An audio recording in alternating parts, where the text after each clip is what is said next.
This is the ultimate comparison of all Canadian provinces and territories. We will rank them all from the worst to the best and share some mind-blowing findings along the way. There are 10 provinces and 3 territories. It's quite a lot, so we will take a structured approach to this. One that's objectively helpful for anyone curious about how every province compares. So how can we possibly rank all the provinces and territories if we haven't been to the most of them? Well, between the two of us, we've visited 5 out of the 10 Canadian provinces and 3 territories. So we can't rely solely on our personal experiences. What we can rely on, though, is research and statistics. Just like you would if you were researching provinces on your own, except, well, we'll do the work for you. We will do more than just associating the province with its biggest city. Because Ontario, in the end of the day, is not just Toronto, and BC is not just Vancouver. There will always be outliers in each province, and they will want to steal the show and drag the statistics of the whole province up or down. We will be mindful of that. And we will rank the provinces from the best to the worst. You can see these categories on the screen. There are 8 of them.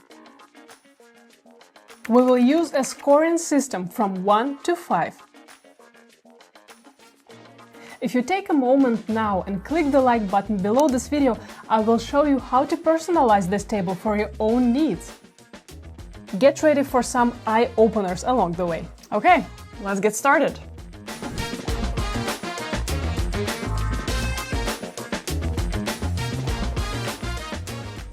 When moving to a new place, the main thing that we will have to consider is job opportunities. Unless you have your own business, of course, or you can work remotely. Job opportunities greatly shape a region.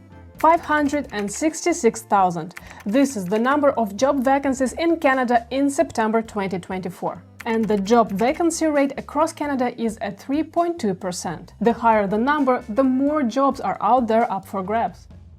These numbers change on a daily basis. This is going to be our starting point to evaluate each province more objectively. These are the key industries in Canada. Once an oil and gas and natural resources country, Canada's economy has relied on real estate and rentals a lot recently. Since the country is struggling with the housing crisis, construction is a major industry in many provinces here. This is what the most prominent industries in each province look like. This list helps figure out where we can have the best career prospects if we're evaluating which province to move to. For example, if you work in mining or oil and gas, then Alberta, BC, Saskatchewan, Newfoundland, Nova Scotia, Northwest Territories, and Nunavut are great. If you're in agriculture and forestry, then Saskatchewan, Newfoundland, New Brunswick, and PEI are more suitable for you. And if you are in tech, then the most suitable provinces would be Ontario, Quebec, and BC. Now let's look at the job vacancy rate statistic again. This is the number of job postings per province. We know that the bigger the province, the more people there are. That's why the third column is so important in this table, the job vacancy rate. A higher job vacancy rate indicates more opportunities and less competition, giving you a better chance of landing a job in that province. So, for the job opportunities category, we are ranking each province based on this rate. This is shocking, but both Yukon and Northwest Territories are getting the highest score. This is explained by their small populations and high demand for skilled workers in specific industries like mining, transportation, and oil and gas. PEI and Saskatchewan and Manitoba close the top 5 with a high demand for workers in agriculture, healthcare, and manufacturing industries. Unfortunately, it was impossible to find this stats for Nunavut, so it gets 0 points here. This ranking would be incomplete without pairing it with the unemployment rates in each province. These are the numbers for April 2024. The unemployment top 3 provinces list looks slightly different from the job vacancy rate, which is mostly driven by the difference between jobs demand and the size of the job seeker pool. So with these two averages, here's the ranking of provinces based purely on job opportunities. Yukon gets the first place because it has the smallest unemployment rate and the best job vacancy rate. This is explained by the remoteness of the region, harsh climate, and low population as a result. BC is a much more livable province than Yukon or Northwest Territories for many, so it's actually pretty nice to see it in the top 3. This is a really important ranking to look at if you're moving to Canada. Sure, Alberta or Ontario are popular destinations for immigration, but that also drives the competition up. With the currently challenging job market, the best decision that you might make is choosing where to live based on your job prospects, not which province is the most popular one. You're probably wondering, what about the salary? Well, these are the average salaries across provinces. But it doesn't matter that much. What matters more is how much money you have left over. So let's look at the cost of living. This was the hardest to calculate because there are so many variables to consider. For the purpose of this video, we decided to keep things simple and looked at the most populous cities' cost of living per one person without rent, and rent for one-bedroom apartment and average salary in that city. We've cross-compared numbers from several sources where we could get both statistical data and personal opinions and experiences. But before we begin, there are 3 important things to consider as we evaluate this. First, the smaller the city, the harder it is to collect reliable information. People also tend to understate salaries that they report online, and these statistics can get outdated quickly. And your actual cost of living can be different from what you see here, depending on your life choices, of course, like how often do you cook versus eating out, or whether you drive or go to the gym. So here are the 3 main things that we've learned about Canada's cost of living. First, if the town is small, it doesn't necessarily have a cheaper rent. For example, if we look at Ontario cities, you will see that Toronto is the absolute outlier, and then rent prices gradually go down the further you go away from the city.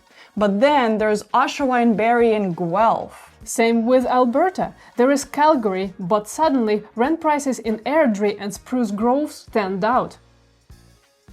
The reason is proximity to the city's outliers. Oshawa, Barrie and Guelph are relatively close to Toronto and easy for commute, especially thanks to GO trains. Guelph is also conveniently close to Kitchener and Waterloo region, huge student hub. Same for Airdrie in Alberta. It's just a 30-minute drive away from Calgary. And Spruce Grove is close to Edmonton. This means that the housing crisis forces people to move out to smaller cities, raising prices in smaller communities around, especially if the city has good infrastructure, amenities, and accessibility. Another interesting observation is that it's damn expensive to live in the north. I didn't believe it at first, but then I saw confirmations of this from different sources. You could be paying over $2,000 for rent in small towns like Yellowknife, Iqaluit, and Whitehorse. Now it makes sense why Northwest Territories, Yukon and Nunavut have some of the highest average annual salaries in Canada. Otherwise, forget it, nobody on earth would consider living or working there. Another interesting point is when looking at the rent prices across different cities and towns, we also noticed that there aren't that many rentals in smaller towns. Most people own a home in smaller places, and if you're lucky to find a rental, a smaller town rental will look rather different than a high-rise condo with a gym from the big city. Now, these prices are just samples. You can go cheaper than that and live in a basement or share rent with your roommates. So we use the average salary and expenses and rent prices. That's how we've built this cost of living to salary table. If you're interested in seeing a more detailed breakdown for province per major city, we will leave the link to download this table in the description box below so you can take a closer look and play with the numbers. Turns out, Alberta, New Brunswick, Yukon, Saskatchewan, and Quebec are the most affordable. All this is largely thanks to a good balance between income and reasonable rent prices. New Brunswick is a hidden gem, which is starting to change. We're starting to hear people complaining about growing rent prices. But it's still more affordable than places like Northwest Territories, BC, Ontario, and Newfoundland. Isn't it surprising that BC and Ontario are not in the bottom of the list? What's curious is that Manitoba, Nova Scotia, Nunavut, and Prince Edward Island are the least affordable provinces. As I see it, Manitoba has a low average salary. Nova Scotia has been promoted for immigration so much that it's become expensive, while salaries haven't caught up yet. Many Canadians also moved to the province during pandemic thanks to the remote work, so they brought higher salaries with them, driving rent up. Nunavut is expensive because it is simply remote. Everything is at least 30% more expensive here: gas, groceries, and other purchases. But what about PEI? It's largely an agricultural province with low salaries, and since it's an island, many goods are expensive too, though less expensive than up north. When we do our city and province comparisons on this channel, one thing that we tend to overlook based on the feedback that you give us is safety. And why do you think that is? Well, for me, anywhere in Canada is safe by default. That's because we grew up in the 90s in Russia. If you know what that feels like, hit the like button below if you haven't already, and share the pain with us. So let's look at safety.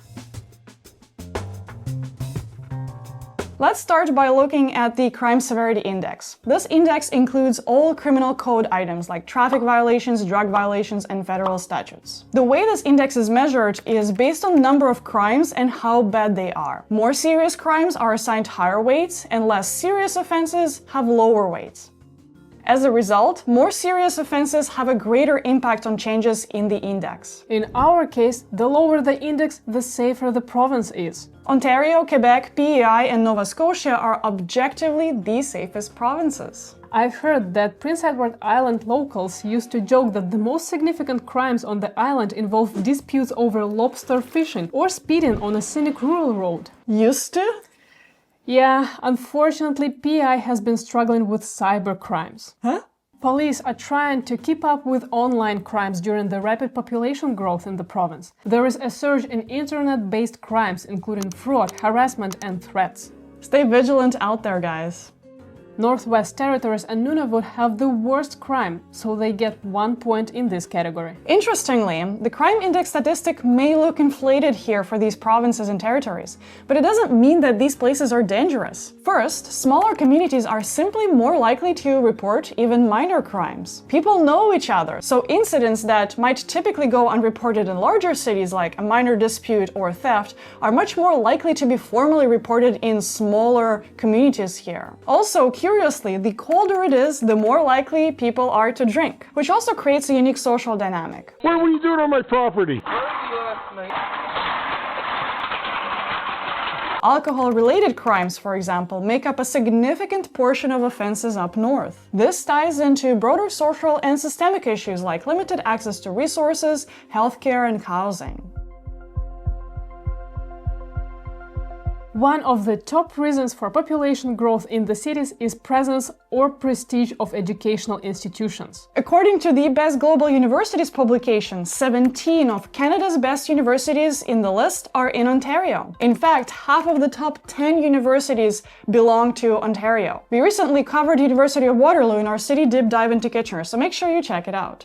The amount of so many prominent institutions make Ontario #1 destination for international students, and it's also one of the reasons why so much research and development is happening here. Ontario definitely deserves 5 points here. Quebec is next, with 8 universities making the list of the best global universities, and Alberta closes the top 3 provinces in education with 3 of Canada's best universities. Now, did you know that the University of New Brunswick, established in 1785, is the oldest English-speaking university in Canada?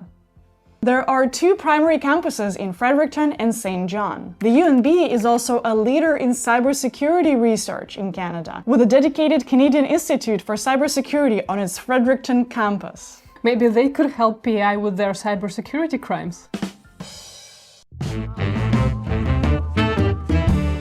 Infrastructure is something that you don't always notice when it's good, but definitely get frustrated if it's not good. It forms the backbone of economic growth and our quality of life, from transportation networks and energy systems to healthcare facilities and digital connectivity. Strong infrastructure enables provinces to thrive by attracting investment and job creation. When we compare the provinces in this category, we notice a significant disparity in development and investment. That explains a lot the trends in each region. For this category, we will look at Infrastructure Statistic Hub. It shows the value of infrastructure stock by province. This pretty much sums up all the assets a province has, from sports facilities, airports, hospitals, libraries, to water and sewage infrastructure, and of course roads, communication networks, and electric power grids. By looking at numbers in the statistics, we can see that Ontario has the highest value of infrastructure stock, while Northwest Territories, PEI, Yukon, and Nunavut have the lowest. Obviously, this connects directly to the population numbers. The more populous the province, the higher the chance that there will be, let's say, a hospital to treat a rare condition, or more than one or even two international airports. So in this category, Ontario gets 5 points for infrastructure, and Quebec and Alberta closing off the top 3. There are more in-depth ways to measure infrastructure, like accessibility or condition ratings, but we won't get into that right now. But we have a fun fact to share. The Confederation Bridge, built to link Prince Edward Island and New Brunswick, is the longest bridge in the world over ice-covered waters. It spans nearly 13 kilometers, which is 8 miles. Opened in 1997, it's become a vital infrastructure project that helped boost tourism and imports-exports in the province.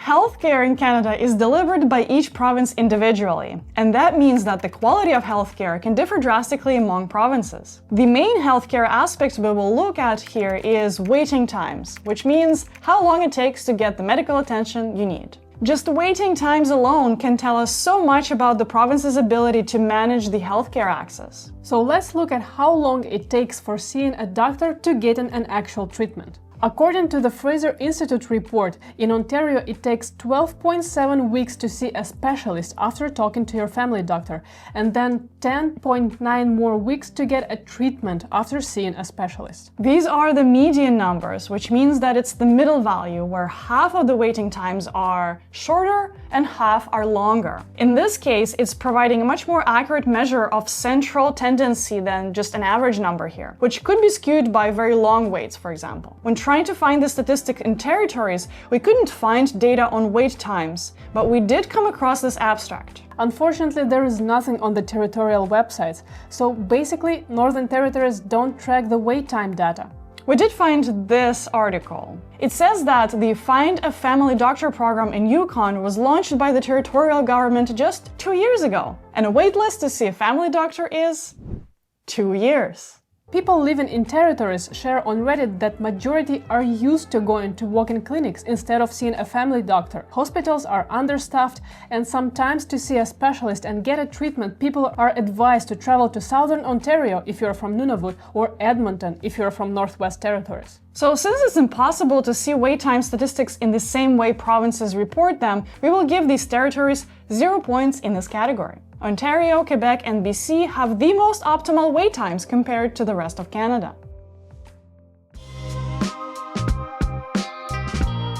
Culture and entertainment is what makes a province fun or a dread to live in. Festivals, concerts, museums, and galleries not only enrich our lives, but also make each province unique and worth coming to. In this category, we will look at the availability of festivals and events, concerts and music scenes, and museums and galleries across Canada's provinces and territories. How do you measure culture and entertainment? Well, this one was a hard one.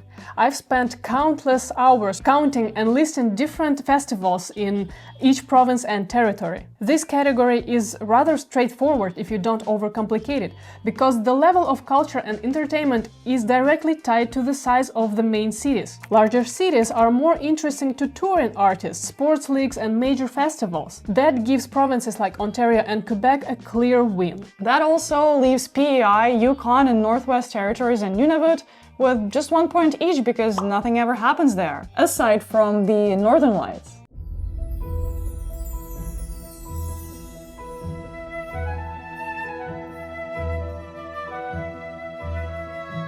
You might also say that this is very subjective, and I totally agree. Some people don't really care about some rib festival or half a moon rising celebration, but they do want to have the ability to see Taylor Swift without being forced to travel across the country. It could go another way too. You might not care about big stars or concerts, overcrowded exhibitions in museums and festivals, but what you do really care about is peace and quiet, nature, hiking and camping. So let's talk about that next.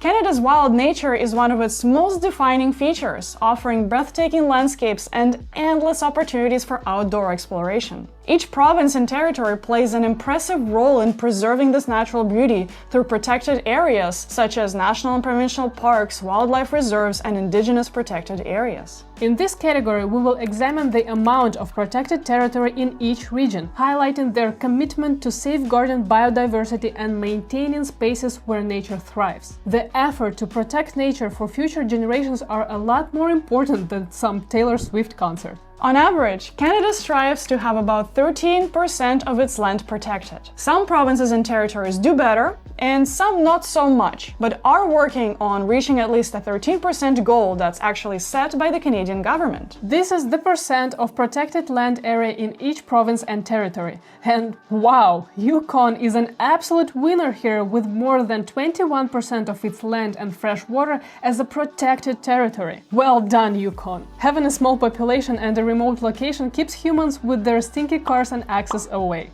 I'd love to visit Yukon one day. It is home to the largest non-polar ice field in the world, the St. Elias ice fields located in the Kluane National Park and Reserve. This stunning wilderness is also a UNESCO World Heritage Site, and it hosts remarkable variety of wildlife, which includes grizzly bears, Dall sheep, wolves, and over 180 species of birds. The park's pristine landscapes are a haven for adventure seekers and nature enthusiasts. It offers a glimpse into one of the most untouched ecosystems on Earth. Moving down south and east, PEI, Newfoundland and Labrador and Saskatchewan have the least nature to offer. PEI is a tiny island with only 4.9% of their territory protected. But Newfoundland and Saskatchewan? These provinces have a more vast land, and it's not like Saskatchewan lacks natural beauty. It boasts sprawling prairies, vibrant wetlands, and unique grasslands. Yet only 6.8% of Saskatchewan's land is currently protected. That's far below the national average. What's up, Saskatchewan? So, here's the moment that we all have been waiting for. This is where we will see once and for all what is the best province in Canada. Excited? Drum roll!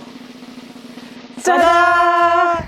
It's Quebec, the absolute winner today. Congratulations, Quebec! Ontario is following close behind with just 1 point difference. You see, Quebec wins over Ontario in employment opportunities and cost of living and nature. All this thanks to a lesser inflow of immigration due to French language. Also, it has more family-friendly policies that help keep a good balance between the cost of living and the Quebec salaries. Quebec is doing slightly worse than Ontario in education, infrastructure, and healthcare, but that still did not prevent it from leading. Closing off the top three, we have British Columbia, which is no longer such a close game as between Quebec and Ontario. BC scores average on all accounts pretty much with not a single 5-point score. If BC were a student, it would be a solid B- or even a C+ student. So this is an objective score, at least as objective as it can be based on the criteria that we've chosen to use. But you might be thinking, well, I don't care about education, I care more about jobs or nature. Or maybe you don't care about nature and you care more about infrastructure. That's why we've decided to share this spreadsheet with you and created a weighting system. Here you can allocate weights to categories based on what you value the most. For example, if you value employment opportunities and healthcare the most, you would score this higher, which means this category will have a higher multiplier. And if you care less about education, you can give it just 2 points. And now, for instance, based on my personal value system, I can choose the perfect province for me. But regardless of what province comes up on top for you, every province deserves a visit, at least once in a lifetime. They're all beautiful, unique, and unforgettable. You cannot measure things like people's smiles, kindness, open-heartedness, community ties and friendships. At the end of the day, it's all about where your heart lies. Thank you for watching. And since you have already liked this video, I hope now you can share it with those who might find it interesting too. And we'll see you in the next one. Take care.